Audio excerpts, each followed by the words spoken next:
Welcome to the SkullKing Fantasy Football Podcast, powered by StatRoute.com. And now, here's your host, Ryan Skullroot.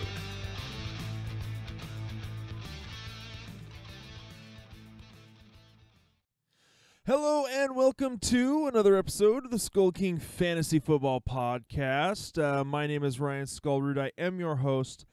And a real quick kind of thing, I want to kind of apologize for the last few nights not having a podcast out to you guys.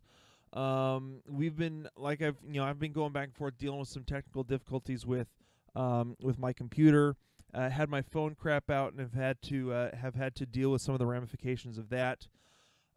Plus, my birthday was Monday, which I really didn't feel like recording a podcast episode Monday night on my birthday. So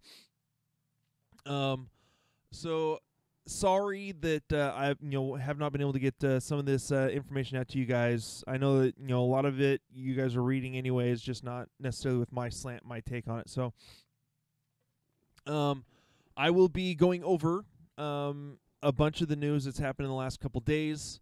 In this episode, I will also be going into I'll be going through all the games this weekend, obviously except for the Monday night game, which I will cover in the Sunday night Kings and Stings episode this week.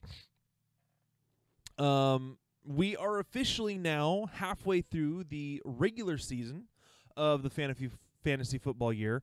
We figure, typically weeks 1 through sometimes 13 or 14, depending on how many teams you have going to the playoffs, is the regular season, and then weeks 15 and 16, sometimes adding in the extra wild card week 14, is your playoffs. So halfway through, I hope you guys' teams are doing well. If they are not, it is not too late. There's always a chance that your team can make a run. Be active on the waiver wire, doing the best that you can to figure out what picks are going to help you move on in your leagues. All right. With that being said,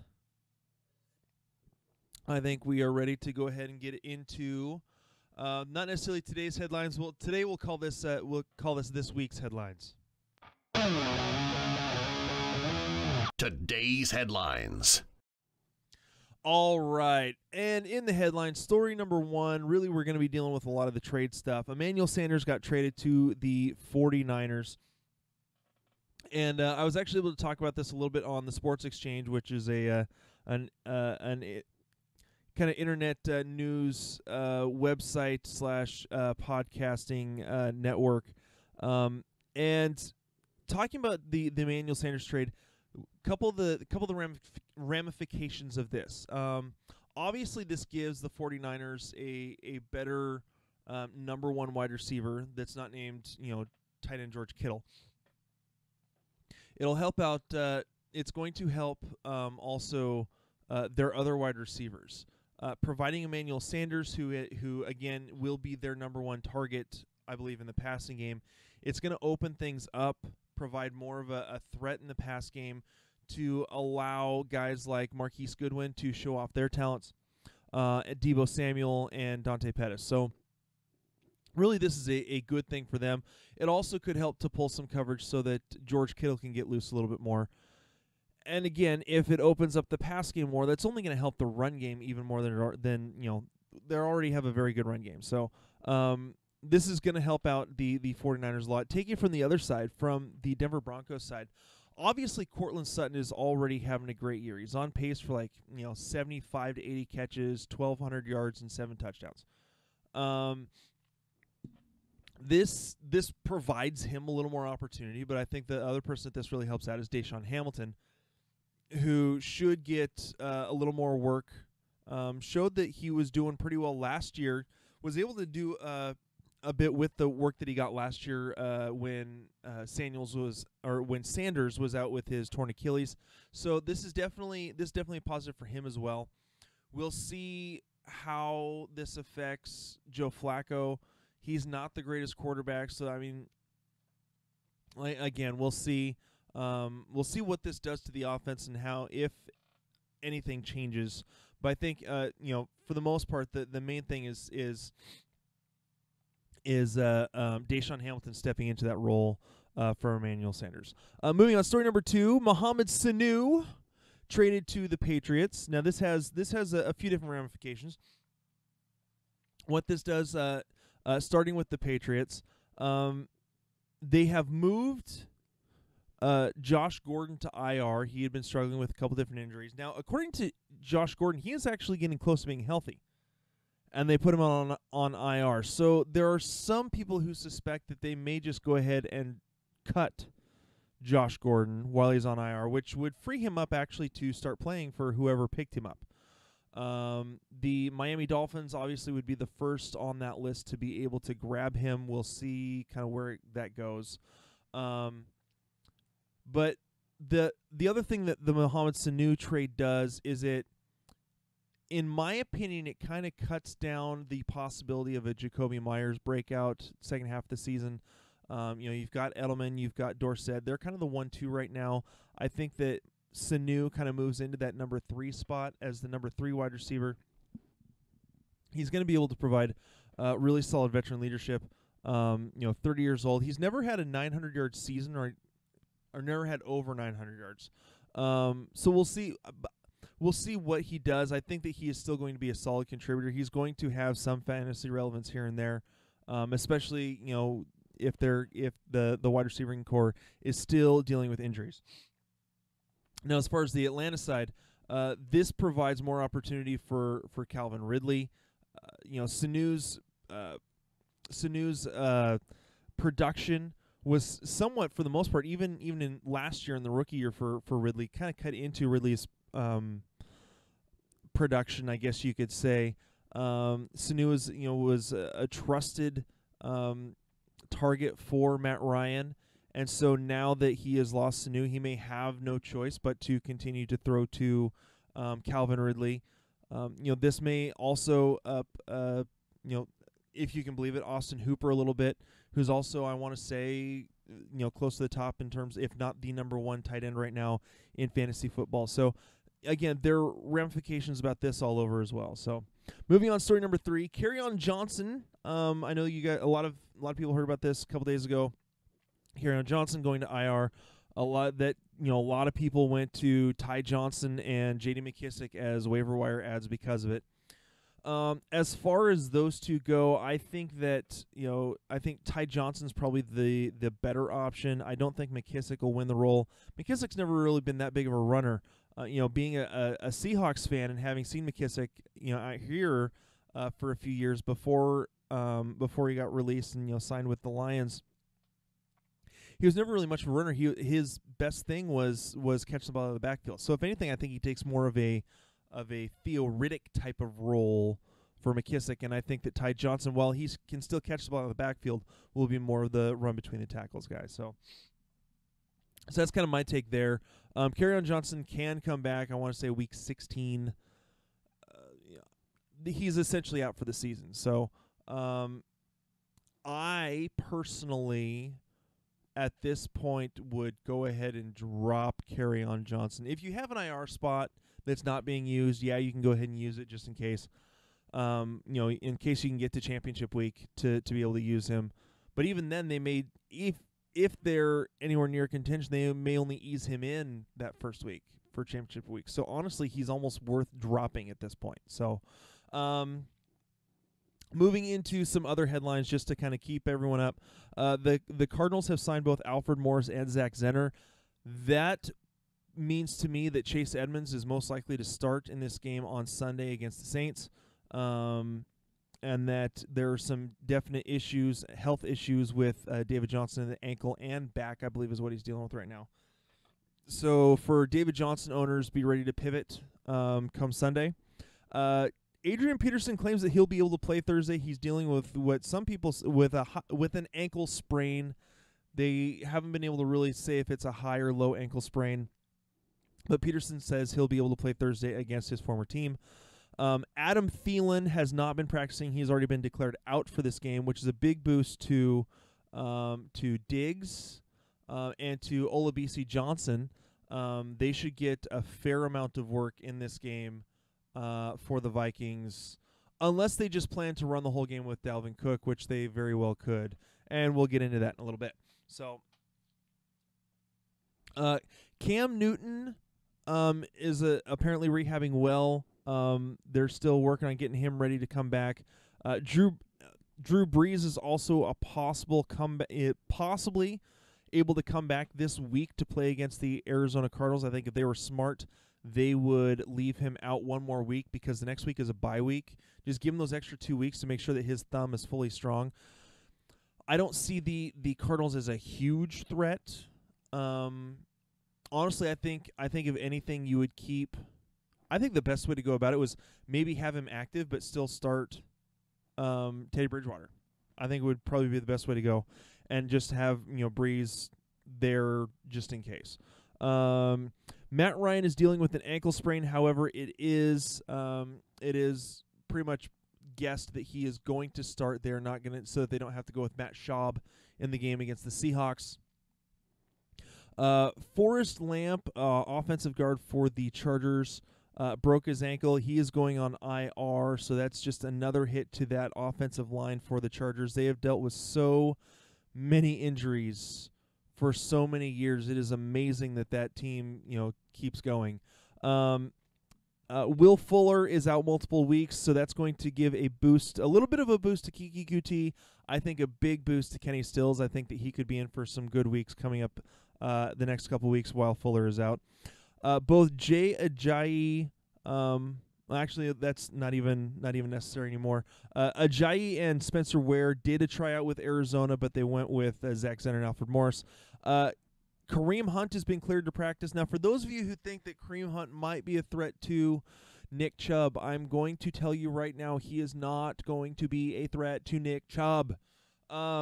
He may be used to kind of give Chubb a breather, but Chubb is one of the top running backs right now in the league. I want to say in terms of fantasy, he's a top 5 in half-point PPR. I'm pulling this up right now to make sure I'm actually right. Filter fantasy points. He is number 6, behind McCaffrey, Cook, Eckler, Aaron Jones, and Ezekiel Elliott. So, but he should pass Ezekiel Elliott this week with Ezekiel Elliott on bye. So, Nick Chubb he has been performing great. Has 600 yards on the ground. He's 5th or 6th in terms of rushing yards. He's been a great doing a great job. I don't think that they replace him. Kareem Hunt has also come off of dealt with a sports hernia surgery while he was on suspension, and hasn't taken a meaningful snap in game in almost a year. That's a lot of things going against Kareem Hunt. So I think that Chubb's going to keep this job. It's not going to go any further than that. So, again, I think that Hunt will be used as a backup, catch the ball out of the backfield, but he is not going to take over. I don't think that Chubb loses enough work to drop out of the top 10 in terms of fantasy running back. So, all right. With that, we are going to go ahead and take a quick break, and then we will get right into going over the games for this weekend. Have your fantasy teams been struggling this year? Or perhaps you've been doing pretty well but want to put yourself over the top? Then make sure to visit our friends over at Finish First Fantasy Advisors. They are the premier one-on-one consulting firm that specializes in providing you with expert support to help guide you to the championship. You will be matched with one of their expert advisors to provide you with the season-long insight for your redraft, dynasty, or DFS formats. Their advisors will contact you weekly to answer all of your questions and provide you the needed information to get to the next level. Set up a free 15-minute consultation by emailing them at info@finishfirstfantasy.com or by visiting them at www.finishfirstfantasy.com. That's www.finishfirstfantasy.com. All right, we are going to get into these games real quick. If this week's game previews are brought to you by Prolytics. If you're looking to get to the next level with your DFS lineups, you need to go to Prolytics.com. Their AI learning engine provides predictive analytics, DFS roster construction, decision optimization, and more. Our staff has already had success with Prolytics for our own DFS lineups as part of their beta tests. We love their projections and recommend their services to anyone wanting to take the next step in their DFS lineups.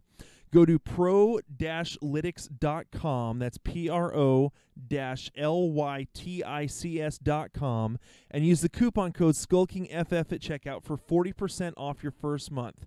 Go to prolytics.com, that's pro-lytics.com, to dominate with your DFS lineups today.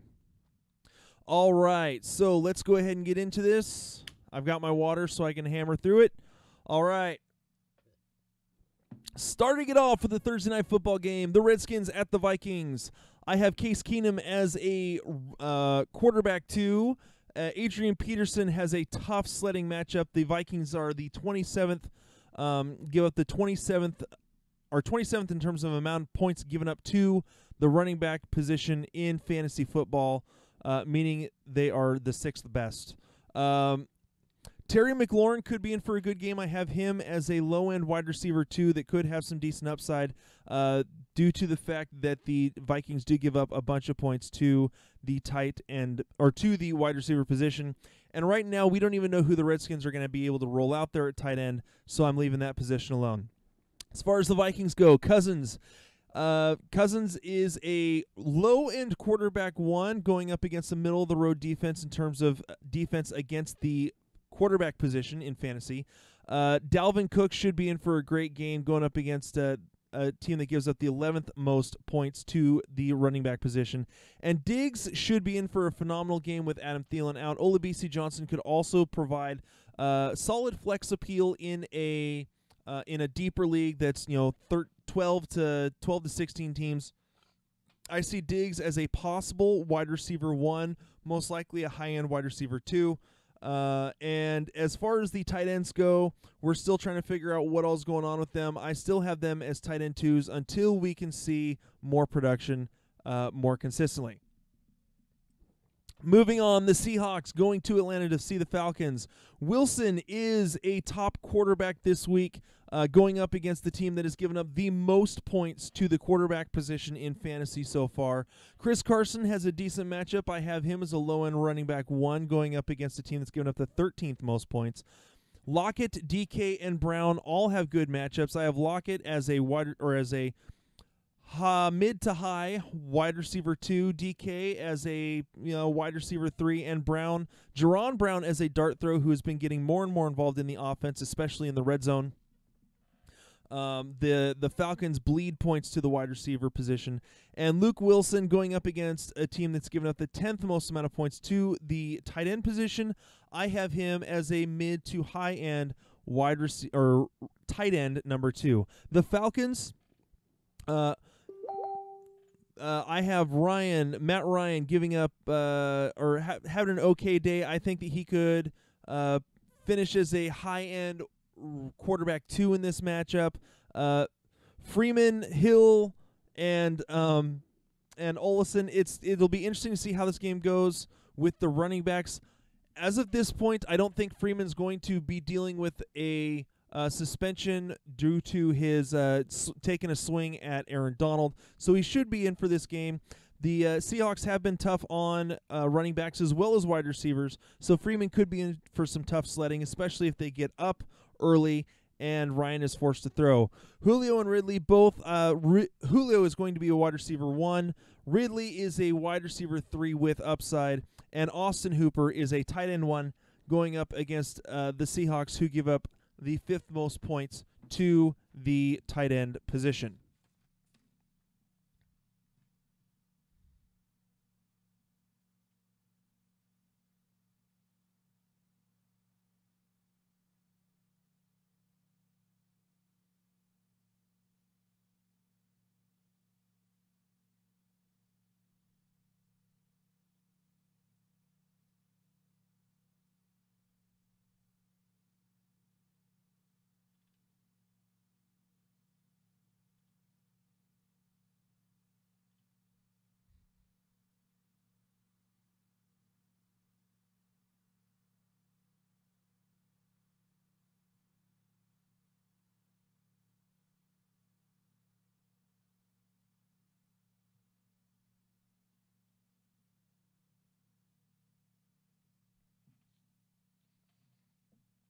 Moving on to the Eagles visiting the Buffalo Bills. Carson Wentz has some tough sledding against a very good Buffalo defense. I have him as a high-end quarterback too.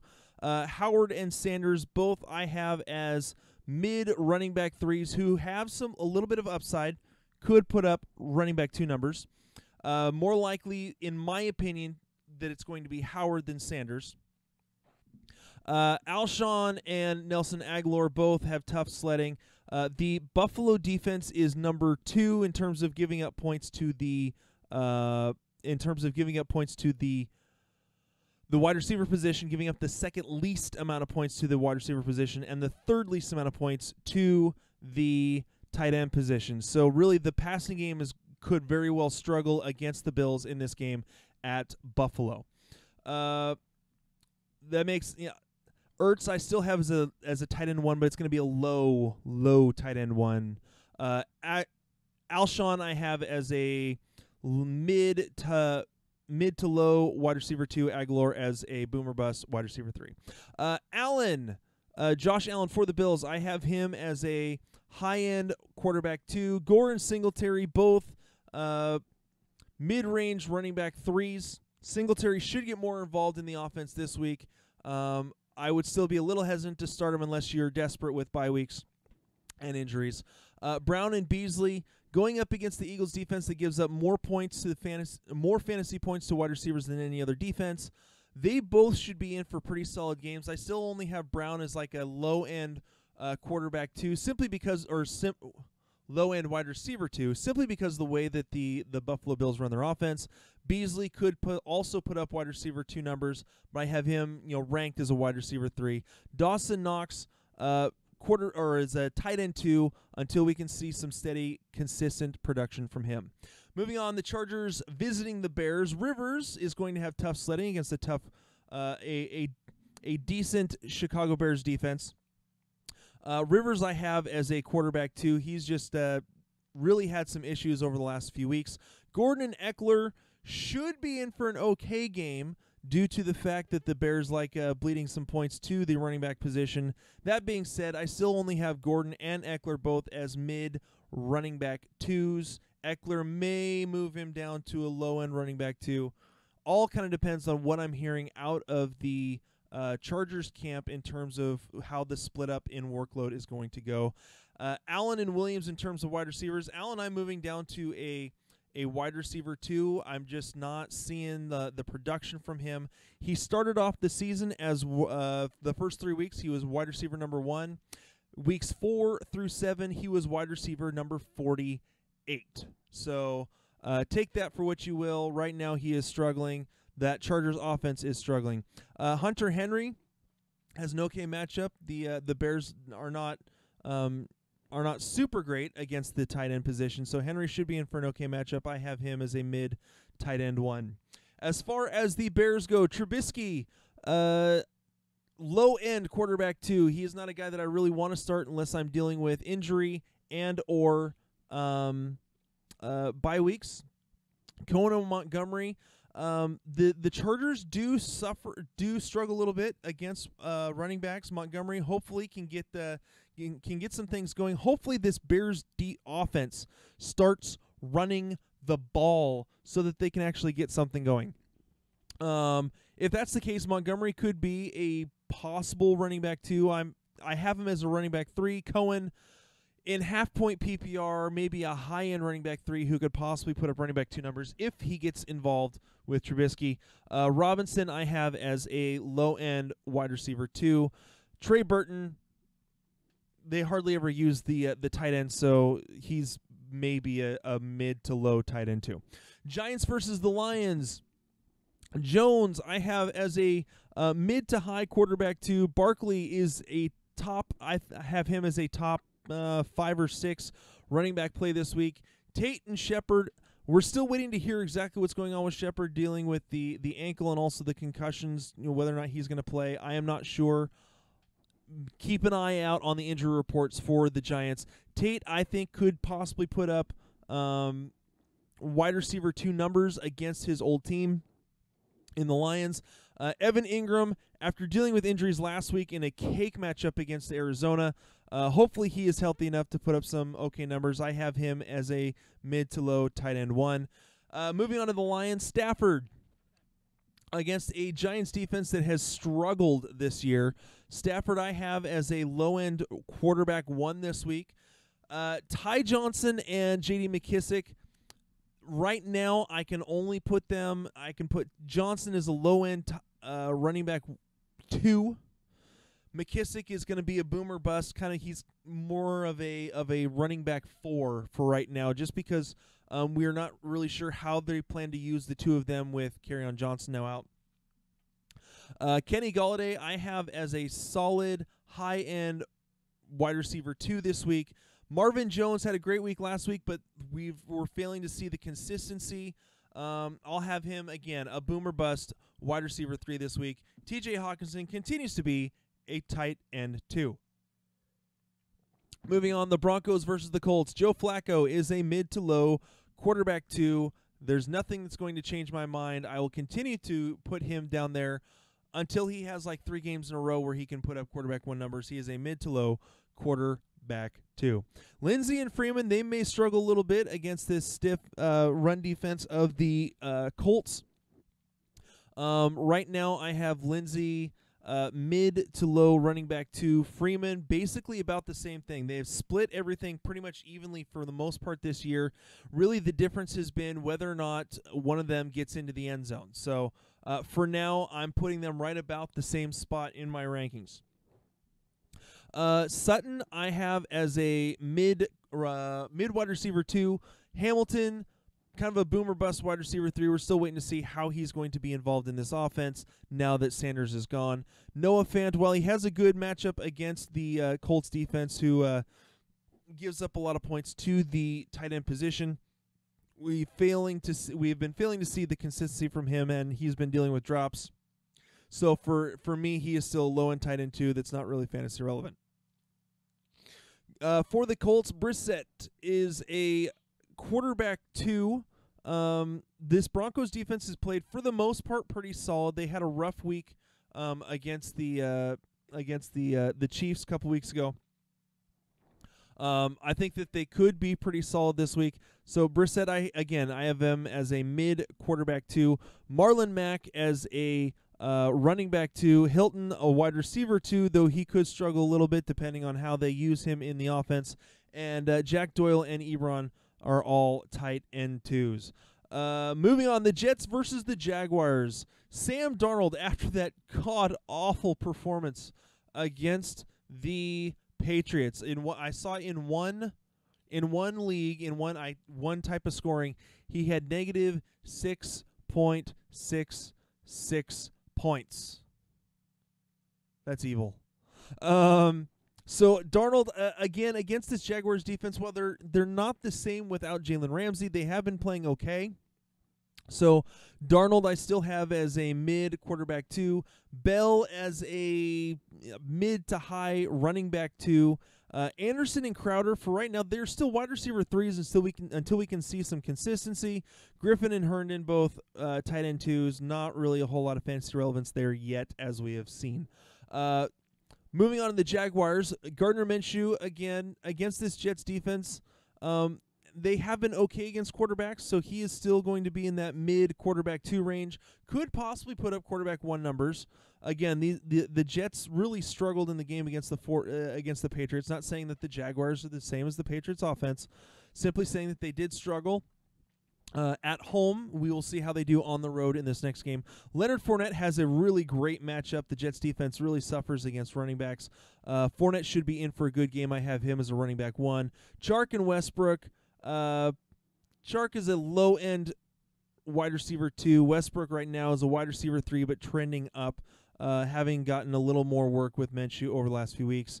And really, they haven't gotten a tight end really involved in the offense since O'Shaughnessy went down for the season. Moving on, the Cardinals at the Saints. We talked about this a little bit. Kyler Murray, the Saints defense does struggle a little bit against quarterbacks and wide receivers in terms of fantasy production. So I can see Murray possibly putting up quarterback low-end quarterback one numbers, but I still feel like because of this being a home game for the Saints, they're going to get all over the rookie, and so I have Murray as a mid quarterback 2. Johnson, Edmonds, whoever it ends up being is going to have some tough sledding against the Saints.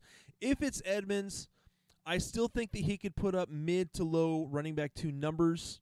I'm still kind of back and forth. I've got to wait and see for the most part on who is going to be playing in that game. Larry Fitzgerald really is the only fantasy relevant wide receiver that the Cardinals have for right now. I have him as a kind of a high-end wide receiver 3, low-end wide receiver 2. And as far as the Cardinals tight ends go, they're not really fantasy relevant. Moving on, for the Saints, I still have it as Bridgewater starting. I am not confident that Brees is going to start. If he does, I'd have Brees as a low-end quarterback 1, more like a high-end quarterback 2. Kamara, we're still waiting to see how he is dealing with his ankle injury. If it's Bridgewater, it's going to be a quarterback 2.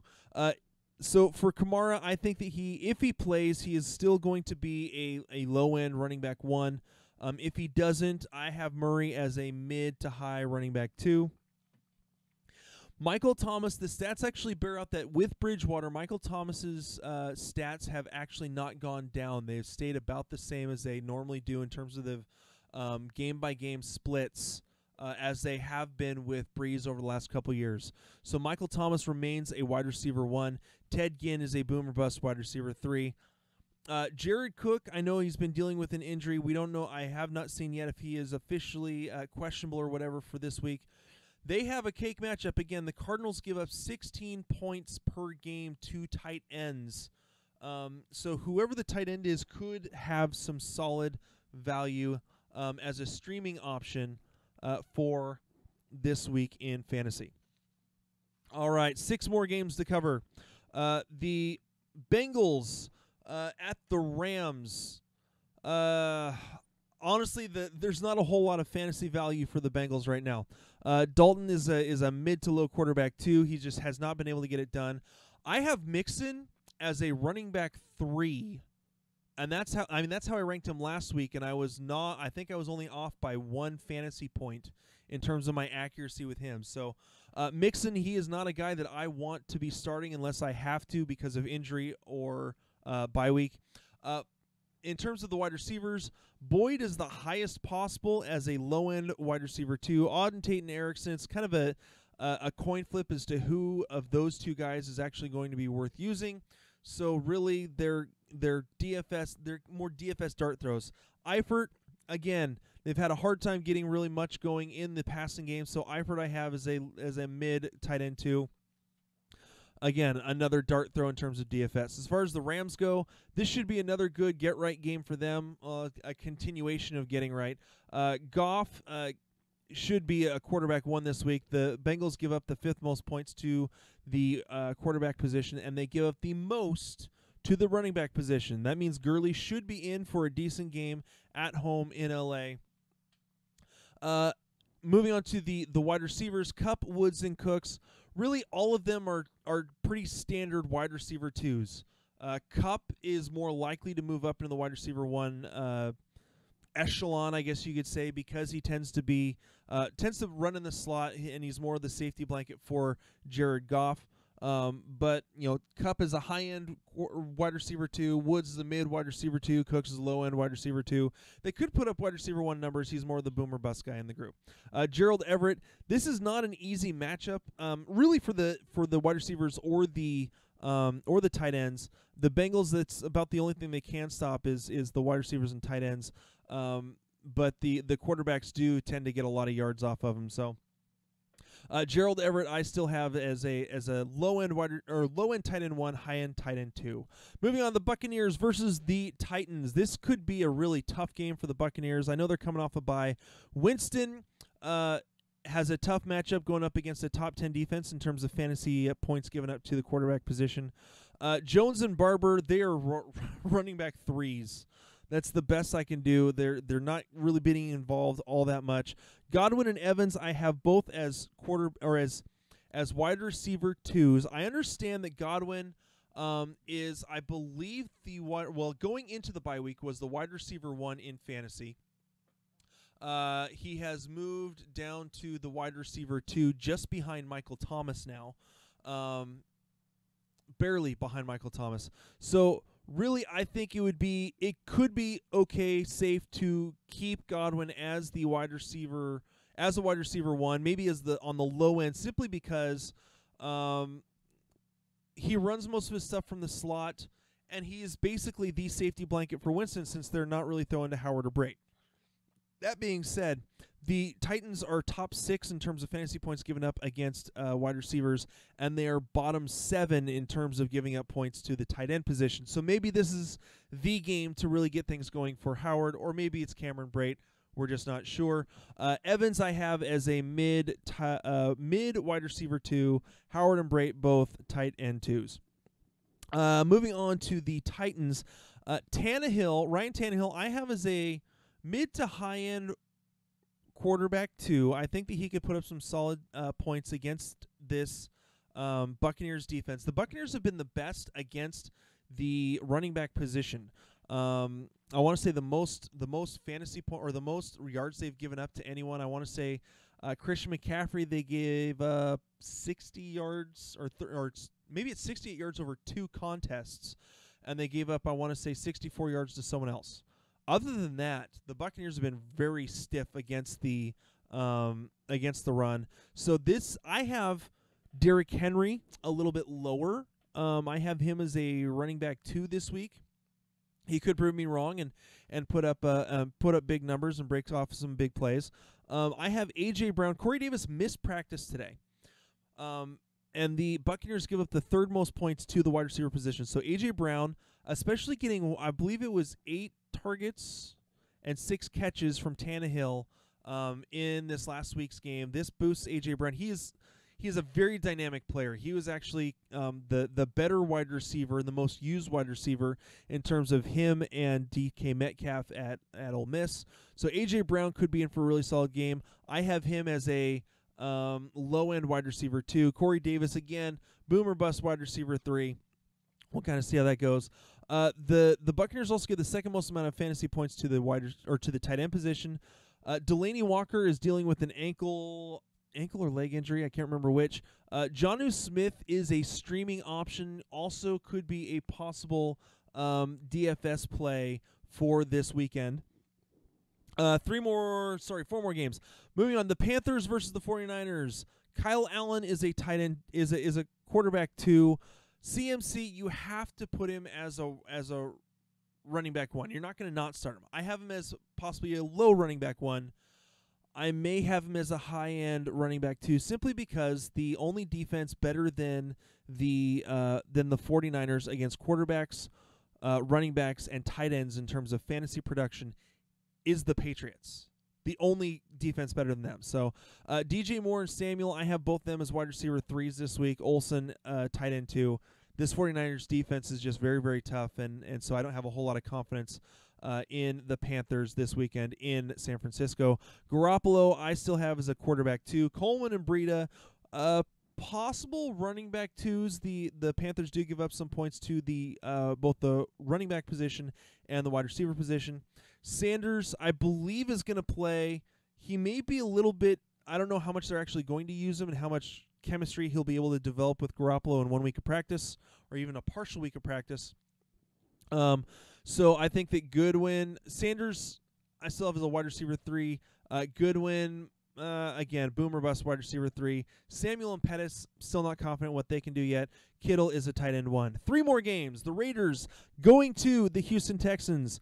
Carr seems to have a pretty easy matchup going up against the Houston defense. I still have him as a quarterback 2. Jacobs has a little bit of tough sledding, a top 8 defense in terms of the giving up points to the running back position. I still think that Jacobs can put up mid to low running back 2 numbers. Tyrell Williams, if he plays, is in a good position to have a decent week. The Texans give up the 4th most amount of points to the wide receiver position, so Williams and Keelan Doss should be in for decent weeks this week. Darren Waller, This is a tough spot. The Texans don't give up a ton of points to the tight end position. However, Waller almost plays more like a wide receiver and therefore should still be a tight end one for this week. The Texans, Deshaun Watson, the Raiders give up a ton of points to the quarterback, to the wide receiver, and to the tight end positions.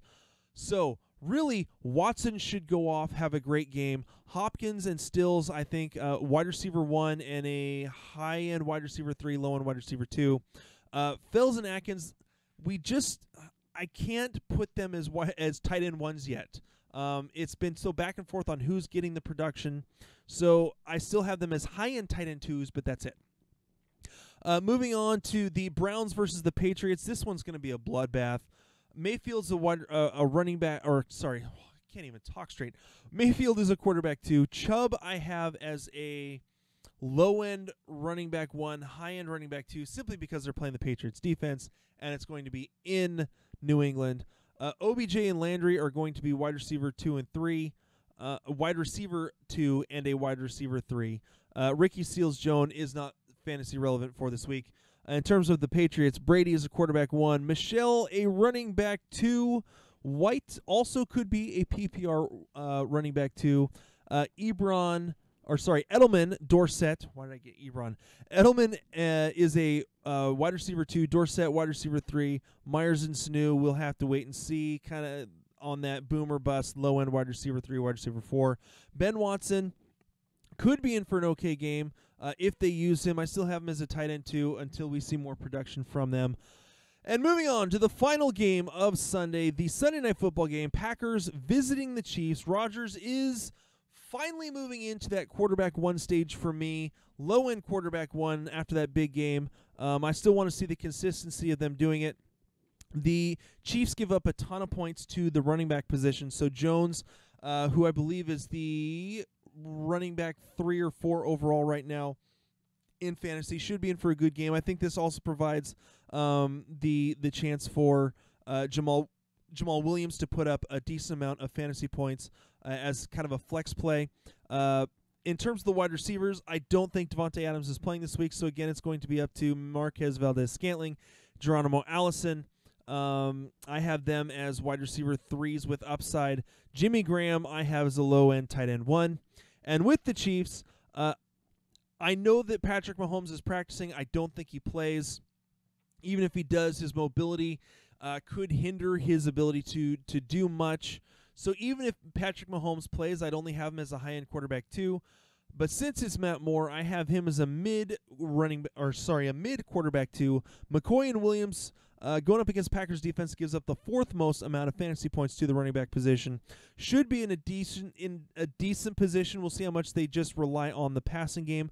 With it being Matt Moore and not Patrick Mahomes, they could rely on the running game a little bit more than normal. Tyreek Hill I still have as a low-end wide receiver 1. Watkins, if he plays, is a mid to high wide receiver 3. Same with Hardman and Demarcus Robinson.